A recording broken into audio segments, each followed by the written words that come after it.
Aku tengah memperhatikan wajahnya yang terlihat sangat tampan saat tidur. Bulu matanya lentik. Padahal dia laki-laki, bahkan aku rasa bulu mataku tidak selentik miliknya. Hidungnya mancung, itu sudah pasti. Tidak mungkin juga kan kalau mirip opa-opa Korea tapi hidungnya pesek, alis yang menaungi kelopak matanya tebal dan bibirnya. Sudah cukup, pokoknya dia tampan. Sangat tampan. Aku tersenyum tanpa dapat ku cegah. Rupanya memang bukan mimpi. Kejadian tadi malam adalah nyata.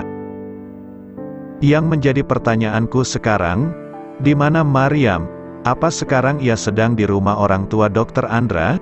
Apa Dr. Andra sengaja menitipkan Maryam di rumah kedua orang tuanya agar kami bisa menyelesaikan masalah yang kami alami? Walau menurutku belum sepenuhnya selesai karena aku belum tahu apa yang menyebabkan sifat Dr. Andra selalu berubah-ubah. Kalau untuk kemarahannya yang dikarenakan keteledoranku meninggalkan Maryam sendirian di kamar hotel, aku rasa itu wajar karena kalau posisinya dibalik mungkin aku juga akan sangat marah pada Dr. Andra.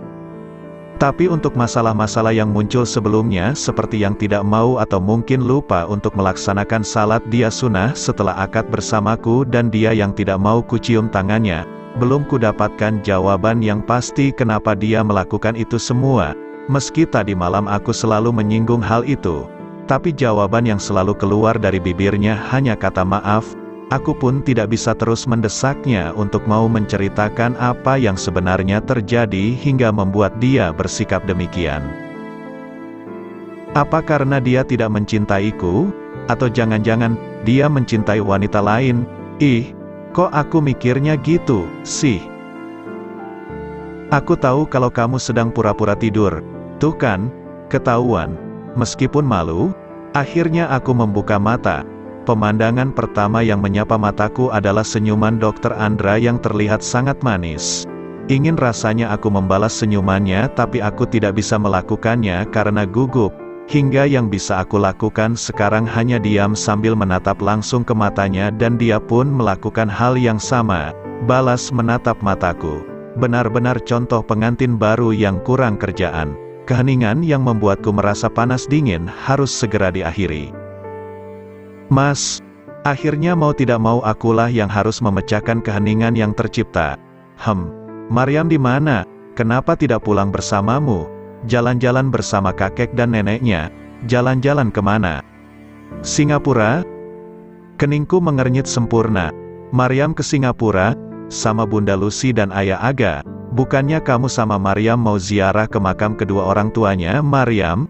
Kok malah nyasar ke Singapura? Tanyaku tidak habis pikir. Bukan sama ayah dan bunda, tapi sama kakek dan nenek dari pihak ayahnya. Jelas Dr. Andra. Kok bisa sih? Mas, kemarin awalnya aku akan mengajakmu berziarah, sekalian mengantarkan Maryam ke rumah kakek dan neneknya yang sudah jauh-jauh hari meminta Maryam untuk liburan bersama keluarga mereka di Singapura. Tapi karena pagi itu aku sangat marah padamu, aku tidak jadi mengajakmu. Aku ingin kamu juga merasakan bagaimana rasanya ditinggal sendirian. Dr. Andra mengeratkan pelukannya. Dia mendekapku dengan erat. Pagi itu aku benar-benar kekanak-kanakan, hingga membuatku mengambil keputusan yang menurutku sangat bodoh. Tega-teganya aku meninggalkan kamu sendirian padahal kamu telah menjelaskan semuanya padaku. Padahal pagi itu juga bukan hanya kamu yang salah tapi aku pun salah. Seharusnya saat pergi membeli baju untuk Maryam, aku tidak main pergi begitu saja. Seharusnya aku memberitahumu dulu. Maafkan aku Naila. Penjelasan Dr. Andra membuat hatiku menghangat. Maafkan aku juga, ucapku pada akhirnya. Seharusnya pagi itu aku juga tidak main pergi begitu saja tanpa meminta izin terlebih dulu padamu. Maaf diterima, ucapnya. Dia menenggelamkan wajahnya di pucuk kepalaku. Apa maafku pun kamu terima? Maaf untuk kesalahan yang mana? Kesalahan Mas sama aku kan banyak. Dia langsung menatapku dengan tatapan super serius. Maaf untuk semua kesalahanku padamu. Apa kamu mau memaafkannya? Tergantung. Tergantung apa? Aku akan memaafkanmu kalau kamu tidak lagi mengulangi kesalahanmu. Insya Allah aku tidak akan mengulanginya lagi. Janji? Tanyaku memastikan. Janji. Sayang. Dr. Andra mengecup keningku sebelum beranjak dari atas tempat tidur. Sepertinya dia akan segera bersiap-siap untuk pergi ke masjid sebab waktu subuh akan segera tiba. Aku menyiapkan baju koko dan sarung yang akan dipakai oleh Dr. Andra saat ke masjid. Dengan perasaan campur aduk, grogi dan malu aku menyerahkan baju koko dan sarung padanya yang baru saja keluar dari kamar mandi. "Terima kasih, sayang," ucapnya sambil menerima baju koko dan sarung dari tanganku. Setelahnya dia kembali masuk ke kamar mandi untuk mengenakan apa yang telah aku pilihkan untuknya. Tidak terbayang kalau sampai dia mengenakannya di depan mataku. Astagfirullah Naila, jangan dibayangkan. Tidak lama, ia keluar dari kamar mandi dengan pakaian lengkap. Dia terlihat sangat tampan. Batinku seakan tidak pernah bosan mengatakan hal itu. Karena memang pada kenyataannya dia sangat tampan. Jauh lebih tampan dari opa-opa Korea yang dulu selalu aku tonton dramanya. "Aku pergi dulu ya," ucapnya sambil menyodorkan tangannya ke arahku. Dia benar-benar menepati janjinya. Dia kembali mengizinkan aku untuk mencium punggung tangannya. Sebelum mengucap salam, dia kembali mengecup keningku dan berpesan padaku untuk tidak tidur lagi. Ia juga mengingatkanku untuk mengerjakan salat sunnah 2 rakaat sebelum subuh karena salat sunnah 2 rakaat sebelum subuh lebih baik dari dunia dan seisinya. "Mama Nai," Maryam berteriak penuh semangat sambil melambaikan tangannya. Kini aku dan Dr. Andra tengah bervideo call dengan Maryam yang tentunya masih ada di Singapura. Sekarang Maryam lagi ada di Singapura sama kakek sama nenek. Sama Om Wirlan, sama Om Danang, sama Tante Citra, sama Kak Delisa, sama Baby Reza, sama Tante Wina, sama Tante Tata. Sama, Maryam mengabsen semua anggota keluarganya yang ikut ke Singapura. "Kok Mama enggak diajak? Mama juga kan pengen jalan-jalan ke Singapura," ucapku pada Maryam. Maryam mengerjapkan matanya berulang kali, benar-benar terlihat menggemaskan. Maryam gak tahu kalau Mama pengen ikut. Setelah mengatakan itu Maryam langsung berteriak memanggil Pak Wirlan. "Om Wirlan, Om Wirlan," kata Mama. "Nai, Mama Nai mau ikut, kok enggak kita ajak sih? Siapa yang mau ikut?" Aku mendengar suara Pak Wirlan tapi tidak dengan wujudnya. Mama Nai mau ikut. Beneran Mama kamu mau ikut?" "Iya, Mama Nai mau ikut kan?" Maryam bertanya serius padaku. Tiba-tiba muncul juga wajah Pak Wirlan di layar ponsel Dr. Andra yang sekarang aku pakai untuk video callan dengan Maryam. "Benar kamu mau ikut Naila?" "Tidak." Yang menjawab pertanyaan Pak Wirlan bukan aku tapi Dr. Andra yang duduk tepat di sampingku. Pak Wirlan hanya tersenyum menanggapi ucapan Dr. Andra yang menurutku terkesan dingin. Setelahnya dia kembali hilang dari layar ponsel. Keberadaan Pak Wirlan tergantikan oleh anak kecil yang mungkin seumuran dengan Maryam. Anak kecil itu menggunakan cadar berwarna soft pink senada dengan baju muslim yang dia kenakan. Sangat lucu dan sepertinya dia sangat cantik. Matanya yang bulat memancarkan keramahan. "Mama Nai ini Kak Delisa." Maryam langsung memperkenalkan gadis bercadar sepantarannya. "Halo Delisa," sapaku dengan senyum. "Halo Mama Nai." Delisa memanggilku sama persis dengan cara Maryam memanggilku. Aku sungguh senang mendengarnya. "Mama Nai nanti Maryam mau pakai cadar ya kayak Kak Delisa sama Tante Citra, boleh kan? Izinnya sama Papa ya? Jangan sama Mama," ucapku sambil menatap ke arah Dr. Andra. "Papa nanti Maryam mau pakai cadar, boleh kan?" Maryam mengulang pertanyaannya. "Boleh," jawab Dr. Andra. Aku tidak menyangka kalau Dr. Andra akan mengizinkan Maryam memakai cadar. "Kalau aku juga pakai cadar boleh tidak Mas?" tanyaku pada Dr. Andra setelah video call-anku dengan Maryam berakhir. Ekspresi Dr. Andra biasa saja.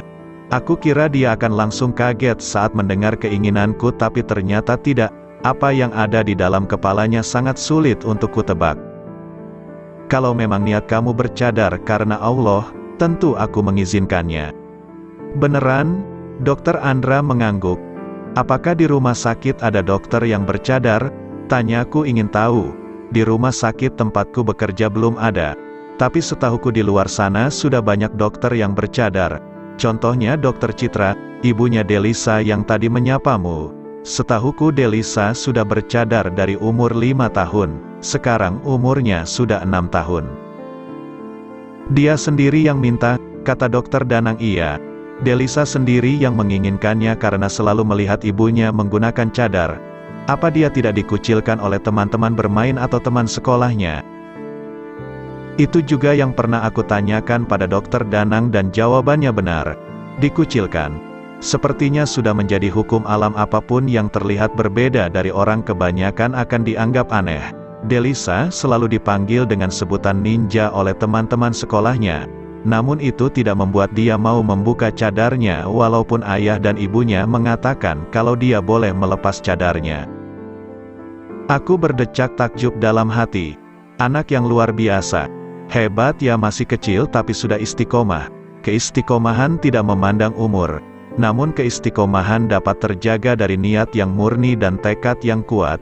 Coba sekarang kamu tanyakan pada hatimu sendiri, apa niatmu bercadar murni karena Allah? Jangan sampai ketika kamu bercadar kamu malah menyebar potretmu di media sosial. Memangnya kenapa? Tujuan berjilbab, berhijab dan bercadar adalah untuk melindungi kecantikan seorang muslimah dari fitnah, bukan malah mempertontonkan kecantikan yang telah tertutup rapi di media sosial. Ketika potretmu tersebar di media sosial, tentu potretmu akan bisa dilihat oleh banyak orang. Bagaimana kalau foto itu dipandang oleh seorang lelaki yang libidonya tinggi, yang bisa langsung terangsang hanya dengan melihat foto wanita bercadar dan berakhir dijadikan sebagai bahan imajinasi seksnya? Aku terperangah, masa sih ada yang kayak gitu? Aku punya teman seorang psikolog, ada beberapa pasiennya yang mengalami hal itu. Dia tidak terangsang dengan wanita yang berpakaian seksi, tapi sebaliknya, dia selalu berpikiran kotor saat melihat wanita-wanita dengan pakaian tertutup walaupun yang dia lihat hanyalah potret, dan kelainan itu menimpa seorang penghafal Al-Quran. Dia tahu hal itu salah tapi dia tidak bisa menghentikannya. Oleh karena itu dia berkonsultasi pada psikolog. Untuk kesekian kalinya aku terperangah. Kok bisa, setan selalu menggoda anak cucu Adam dari arah depan, belakang, kiri, dan kanan. Jadi janganlah kamu merasa aman? Jawabnya yang berupa nasihat. Tapi aku masih ingin melakukan pembelaan. Mengatakan kalau niat muslimah memajang foto mereka di medsos adalah untuk berdakwah, bukan untuk menimbulkan sesuatu hal seperti itu. Masih banyak cara lain untuk berdakwah tanpa harus memposting foto-foto seorang muslimah. Hidup ini penuh dengan pilihan. Di saat seorang muslimah memilih untuk berdakwah dengan cara memposting foto-foto wanita berjilbab, berhijab dan bercadar, pasti ada pilihan yang lebih baik lagi dibandingkan itu. Aku mengangguk perlahan membenarkan argumennya. Jadi salah ya kalau posting foto bercadar walaupun niatnya untuk berdakwah? Aku tidak bilang salah, kembali ke niat. Jawabannya membuatku bingung. Lantas seolah menangkap kebingunganku, dia kembali menjelaskan. Yusuf bin Husain Ar-Razi rahimahullah pernah berkata, sesuatu yang paling sulit di dunia adalah ikhlas. Betapa sering aku berusaha mati-matian untuk mengikis ria dari hatiku, akan tetapi ria tersebut muncul dalam warna yang lain. Baik di mata makhluk belum tentu baik di mata Allah. Aku terpekur, berusaha mencerna apa yang barusan Dr. Andra katakan. Mungkin awal niatnya memang untuk berdakwah, namun tidak ada yang dapat menjamin niat itu akan terus terjaga kemurniannya. Ketika tawaran-tawaran berbagai produk mulai mendatanginya karena keelokannya yang tersebar di sosial media meskipun cadar telah dia gunakan, itulah cara setan untuk menggodanya. Tanpa sadar wajahnya yang tertutup cadar dia make up, matanya dia hiasi dengan bulu mata palsu. Padahal sudah jelas hukumnya tidak boleh karena itu masuk ke dalam perkara menyambung rambut. Namun karena tuntutan pekerjaan yang menuntunnya harus tampil cantik di depan kamera yang mengabadikan potretnya, dia rela melanggar hukum Allah. Aku cukup terkejut dengan pengetahuan yang baru ku dapat. Memangnya pakai bulu mata palsu tidak boleh? Aku baru tahu mas. Saat pernikahan kita aku pakai bulu mata palsu. Iya. Saat itu ingin rasanya aku menyuruhmu untuk melepasnya, tapi aku takut itu menyinggung perasaanmu. Apa gara-gara itu mas tidak mau melaksanakan salat setelah akad denganku? Tidak ada hubungannya dengan itu, jawab Dokter Andra. Terus kenapa? Maaf, aku tidak bisa memberitahukan alasannya. Kenapa? Aku masih mendesak. Aku benar-benar ingin tahu alasannya. Itu yang terbaik untuk kamu dan aku. Jadi aku mohon jangan bahas itu lagi. Bukannya kamu sudah memaafkanku? Jadi akan lebih baik kalau kita berdua melupakan tentang masalah itu. Tapi Mas, Dokter Andra menggelengkan kepalanya, menandakan kalau dia benar-benar tidak ingin aku membahas tentang hal itu. Aku menyerah. Baiklah, aku tidak akan bertanya lagi. Biarlah hal itu menjadi rahasia Dokter Andra.